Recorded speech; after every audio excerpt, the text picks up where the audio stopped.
Coucou la famille, bienvenue sur la chaîne. Heureux de vous retrouver aujourd'hui pour une nouvelle vidéo. Aujourd'hui, vidéo assez spéciale, vidéo pronostic de la finale de la Super Coupe d'Espagne qui opposera bien sûr le Real Madrid au FC Barcelone. Et comment vous dire que moi, comme je vous l'avais dit lors de ma dernière vidéo, je ne suis pas confiant pour la finale de la Super Coupe d'Espagne parce que effectivement, si on me demande mon pronostic, je vois une victoire du FC Barcelone en finale face au Real Madrid. Et je vais vous dire pourquoi. Premièrement, on va prendre en compte la forme des deux équipes actuellement. On va analyser le dernier Classico. Je vais revenir sur le dernier Classico. Et je vais vous expliquer pourquoi je vois le FC Barcelone sort favori pour moi de ce pronostic. Premièrement, les deux équipes ont évolué. Les deux équipes ont évolué. Le FC Barcelone a une période creuse où ils ont perdu la première place de la Liga. Effectivement, ils sont troisième de Liga maintenant. Le Real Madrid est deuxième. L'Atlético est premier, sans problème. Mais moi, il y a juste quelque chose. Oui, le FC Barcelone a perdu des matchs, énormément de matchs. Le FC Barcelone n'a peut-être pas pu garder la forme qu'ils avaient en ce début de saison, mais le FC Barcelone n'a jamais perdu la cohérence qu'ils avaient sur le terrain. Du côté du Real Madrid, depuis le Classico qu'on a perdu, on se rappelle de la déculottée 4-0 au Bernabeu, le Real Madrid aussi a évolué aussi dans le bon sens. Il y a une certaine stabilité, le milieu de terrain a été finalement trouvé.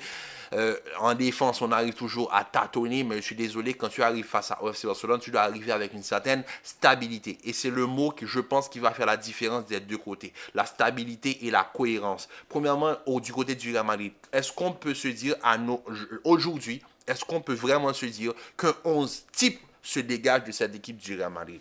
Impossible. Premièrement, on va rappeler l'hécatombe qu'il y a au niveau de la défense. On sait tous que c'est Vasquez qui va faire face à Rafinha.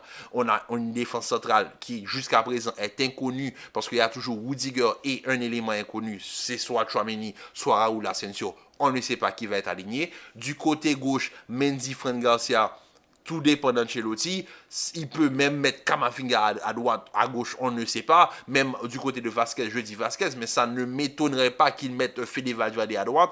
Et comment tu veux que Fede, qui n'a pas l'habitude de défendre sur le côté, va défendre sur Rafinha, qui est potentiellement l'un des meilleurs joueurs actuellement au monde? C'est compliqué. Donc quand tu arrives avec cette instabilité même dans ta composition, l'équipe en face, elle est en confiance. Parce que déjà, la seule zone de ton terrain où tu es peut-être stable, c'est ton milieu de terrain. Et le milieu de terrain, on l'a trouvé il n'y a pas longtemps. Camavinga a été énormément blessé, rechute, etc. Camavinga, il revient dans le 11 de départ. C'est le 6 qui doit être titulaire du côté du Real Madrid pour le bien-être du jeu du Real Madrid. Bellingham et Fede Valverde, pour moi, c'est les deux éléments qui sont intouchables dans ce 11 de départ. Donc, tu as ce milieu de terrain, ce trio auquel j'ai fait une déclaration d'amour lors de ma dernière vidéo. Ce trio qui t'apporte une certaine stabilité dans ta zone, dans ton 11. Mais c'est le seul secteur de jeu où tu peux te dire, j'ai une certaine sérénité. Ensuite, quand on traverse du point de vue offensif, on va pas se mentir, le Real Madrid a des individualités devant, mais le Real Madrid n'a pas de cohésion offensive. Parce que moi, je le dis, toute action cohérente du Real Madrid sort du milieu de terrain à l'attaque. Mais dès que la balle arrive au niveau de la zone offensive, où c'est les trois de devant qui doivent combiner pour créer, ils ne peuvent pas. Malheureusement, ils ne sont pas capables de combiner ensemble parce que les trois jouent sur le même côté, les trois sont attirés par le même côté, les trois ne se comprennent pas et ça amène à un football assez brouillon.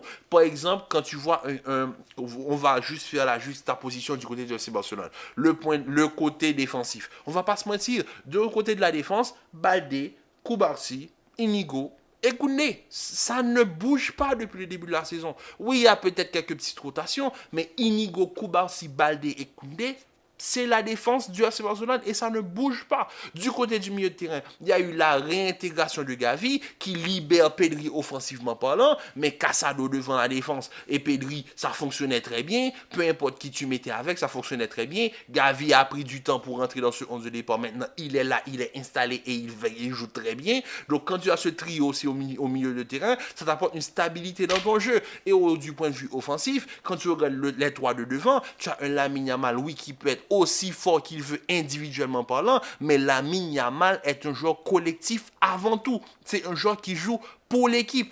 Pas comme du côté du Real Madrid. Je ne pense pas que Rodrigo, c'est le même profil. Rodrigo est un joueur individuellement fort. Lamine est individuellement fort comme Rodrigo, mais Lamine à ce côté collectif. Il joue pour l'équipe. Rodrigo, pour moi, c'est pas le cas. Pareil du côté de Rafinha. Rafinha peut être, peut être sur peut-être une saison Ballon d'Or, mais Rafinha joue pour l'équipe. Rafinha joue pour l'équipe, pour Lewandowski, pour Lamine Yamal, pour Pedri. Vinicius, je pense pas qu'il joue pour Bellingham. Hein. Vous voyez ce que je veux dire? C'est là que je veux dire qu'il y a une stabilité du côté du FC Barcelone qu'il n'y a pas du côté du Real Madrid. Le 11 de départ, déjà, c'est un problème du côté du Real Madrid. Maintenant, oui, effectivement, le FC Barcelone a perdu des matchs parce que je vous l'avais dit, c'est impossible de garder ce rythme toute la saison, de gagner les 5-0, 4-0, 4-0. Il va y avoir un moment où les joueurs vont pouvoir lire le jeu du FC Barcelone et les punir. Ça, c'est vu. Mais quand même, ils arrivent quand même à sortir de bons matchs. Le match qu'ils font face à Athletic Bilbao pour arriver en finale, mais c'est un bon match. Le but de Lamine Yamal, le contrôle qu'il fait, allez voir ce but, c'est vraiment un but magnifique. Quand je regarde Gavi, l'intensité qu'il apporte au niveau du milieu de terrain, ça fait du bien du côté du FC Barcelone. Pedri qui est libéré offensivement, vu que Gavi s'occupe de toutes les tâches défensives, fait que Pedri arrive encore plus à briller aux yeux du monde. Du côté de Casado, c'est Casado ou De Jong, peu importe, il y a une stabilité devant la défense, capable de sortir le ballon, des circuits de passe qui sont travaillés, et tu vois qu'il y a la stabilité. Du côté du Real Madrid, il n'y a pas ça. Il n'y a pas ça. Et c'est pour cela que je pense que le FC Barcelone a une cartouche à jouer. C'est le fait qu'ils ont certes une stabilité dans le 11, mais ils ont aussi une cohérence dans le jeu, avec des circuits de passe travaillés, des joueurs qui se connaissent, des joueurs qui sont là pour jouer pour l'équipe, qui ne sont pas là pour avoir des stats individuelles, des joueurs qui jouent pour l'équipe. Et ça fait toute la différence. Maintenant, quand on prend par exemple le dernier Classico, on ne va pas se mentir, le Barcelone nous a donné les espaces qu'on demandait. Parce qu'on disait que dès qu'il y aura de l'espace, on va punir.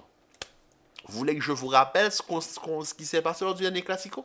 C'est-à-dire que, est-ce que depuis le dernier Classico, est-ce que vous voyez que Kylian a travaillé, par exemple, ses appels par rapport aux défenseurs centraux? Est-ce que vous voyez une évolution dans les appels d'attaquants qu'on demande à Kylian Mbappé? Non. Il n'y a pas ça. Il n'y a pas l'évolution qu'on attendait depuis l'année Classico. Oui, il marque des buts, mais ce n'est pas des buts. Le FC Barcelone, ils vont venir jouer leur jeu, ils vont venir jouer très haut. Est-ce qu'on va retomber dans nos travers à créer 10 000 hors-jeux lors de ce match, lors de cette finale de la Supercoupe d'Espagne? C'est là que je veux dire qu'il y a une stabilité, il y a une cohérence qui fait que le FC Barcelone sort comme étant le favori de cette finale. Maintenant, est-ce que je crois en cette équipe du Real Madrid? Bien sûr, je crois en cette équipe du Real Madrid. Mais force est d'accepter, si on est vraiment concret et conscient de l'état même du football du Real Madrid, le Real, pour moi, je ne le vois pas s'imposer face au FC Barcelone. Je vois le FC Barcelone remporter la Supercoupe d'Espagne.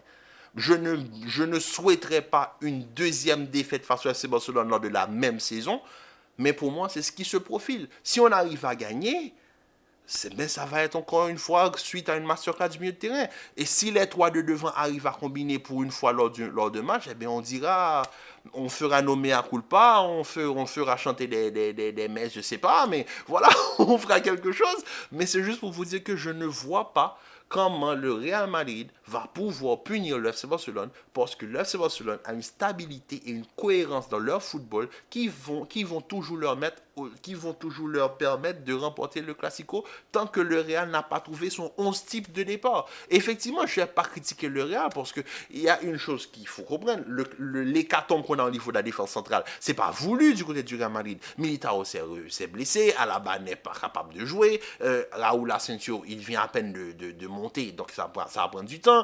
Rudiger est le seul défenseur qui joue, malgré qu'il a des petits problèmes physiques, il est obligé de rester parce que c'est le seul défenseur potable de l'équipe.